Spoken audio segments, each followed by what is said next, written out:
Diqqətlə baxın, paltaryanın qapısı açılmayanda belə şeylər eləmir. Mantrovka, qaşıq, vitsa, çəngəl salıb bunu pis günə qoymayın. Yazıq paltaryanı niyə belə pis günə qoyursunuz? Ya usta çağırın, ya da bu videoya axıra qədər baxın.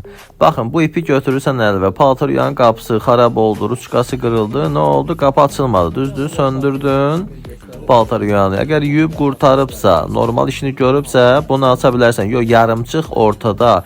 Məsələn, 1 saatı yarım saatında dayanırsa bu açmayacaq. Baxın, ruçka qırıqdırsa, bu ipi götürürsünüz əlinizə, nazik bir dənə deyim də sizə, ayaqqabı qaytanı, yaxşı belə deyək, belə bir ip götürürsən, salarsan bu ikisinin arasına. Baxın diqqətlə.